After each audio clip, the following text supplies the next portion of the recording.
अनुशासन क्या है? खुद के ऊपर लागू करो अनुशासन। ये अनुशासन होता है कि आप अपने आप को एक आदेश देते हैं कि मुझे इस समय से इस समय तक पढ़ना ही है। अब मर्जी आपकी है, उसको तोड़ दो या उसको निभा लो। जो डिसिप्लिन हो गया ना, वो सिलेक्शन ले गया। सबसे पहले आपको खुद को डिसिप्लिन ही करना है। ये डिसिप्लिन क्या है? अनुशासन क्या है? खुद के ऊपर लागू करो अनुशासन। ये अनुशासन होता है कि आप अपने आप को एक आदेश देते हैं कि मुझे इस समय से इस समय तक पढ़ना ही है। अब मर्जी आपकी है, उसको तोड़ दो या उसको निभा लो। अगर आपने तोड़ दिया तो नुकसान भी आपका है, और अगर निभा गए तो आप खुद से कहोगे कि मैं भर्ती इसलिए हुआ कि मैंने नियमित पढ़ाई की। वो जो नियमित पढ़ाई है वही अनुशासन है। मैंने एक दिन भी पढ़ाई मिस नहीं की। अगर मैंने एक दिन मिस की है तो मैंने उसको अगले दिन कवर अप किया है आकर के, कि भाई मैं 7 घंटे डेली पढ़ता हूं, आज 2 ही घंटे पढ़ पाया, कल मैं 2-3 दिन में, अगले में 2-2 घंटे एक्स्ट्रा पढ़ करके उसको कवर अप करूंगा, क्योंकि मैंने टारगेट सेट किए हैं। आप हर दिन के टारगेट सेट करिए कि मुझे आज क्या पढ़ना है, कितना पढ़ना है। कोशिश करो हर सब्जेक्ट को पढ़ सको। एक सब्जेक्ट को ऐसा हो सकता है, जब भी आप अपना टाइम टेबल बनाएं तो ऐसा हो सकता है किसी सब्जेक्ट में आपको ज्यादा मजा आता हो, उसको ज्यादा समय दे दो, कोई दिक्कत नहीं है।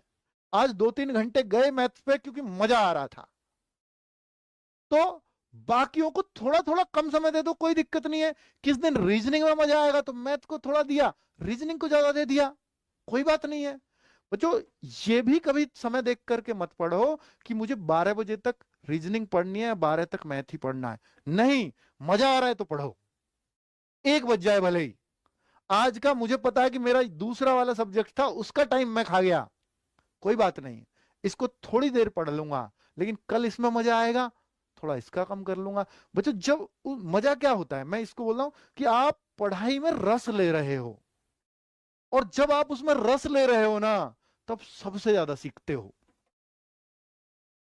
और जब सीखते हो उसमें डिस्टर्ब मत करो कि मेरा टाइम टेबल, नहीं तो टाइम टेबल की बाउंडेशंस में ऐसे बंध जाओगे कि सिर्फ यही देखते रहोगे कब 12 बजने वाले हैं, यार दूसरा विषय पढ़ना है, 10 मिनट रहे हैं, चलो फिर 5 मिनट रहे हैं, बार बार घड़ी पे नजर जा रही है। फिर काय का टाइम टेबल है वो, काय का अनुशासन है? नहीं करना है ऐसे। मजा आ रहा है तो 10 मिनट इस अगले सब्जेक्ट की गई तो गई। वो जो मजे में सीखा है ना आपने, कभी नहीं भूलने वाले उसको। तो इसलिए ऐसी टेंशन मत लिया करो। तो और वही बच्चे कामयाब होते हैं जिनको ये बातें पता है। जिनको नहीं पता वो बेचारे टाइम टेबल स्ट्रिक्टली फॉलो करने को बोला, टीचर ने स्ट्रिक्टली करा है, तो हमेशा घड़ी पे नजर रख रहते हैं, कुछ भी नहीं सीख पाए। जितना उसको आधे घंटे में सीखना था वो 1 घंटे में नहीं सीख पाया, क्योंकि पहले पिछले वाले का समय 10 मिनट में तो यूं ही माइंड सेट कि अब ये विषय पढ़ना है, फिर जैसे ही 6 पे सुई आई कि अब ये 12 की तरफ जा रही है, अब थोड़ा ही टाइम बचा है, तो कहां सीख पाओगे? ये होती है दिक्कत, है ना? होती है ना आपके साथ? तो ये थोड़ा अपने आप को प्लीज डिसिप्लिन में थोड़ा सा लाइए, और डिसिप्लिन इसको कहते हैं कि रस लाइए अपनी पढ़ाई में, और जब रस आएगा तो आप पढ़ोगे। बहुत बार बहुत सारे बच्चे कहते हैं कि सर मैं पढ़ नहीं पाता, क्योंकि वो समझ नहीं पाते। उनकी गलती नहीं है। पढ़ तभी पाओगे जब आप उसमें इंटरेस्ट लोगे। कोई ये कह दे मैं 3 घंटे जीएस की किताब लेकर के बैठ सकता हूं, जबरदस्ती नहीं बैठ पाएगा। कोई कहे मुझे मैथ्स नहीं आता, मैं 2 घंटे मैथ्स की किताब लेकर बैठ सकता हूं, नहीं बैठ सकता, खुद पे खीज होने लग जाएगी। मजा भी तब आता है जब चीजें समझ में आती हैं, तो उनको समझने लायक बनाओ। फिर आप देखना आपकी सब्जेक्ट पे ऐसी पकड़ हो जाएगी, आप खुद कह दोगे नौकरी अब क्या कुछ भी मिलेगी, कोई सी भी मिलेगी।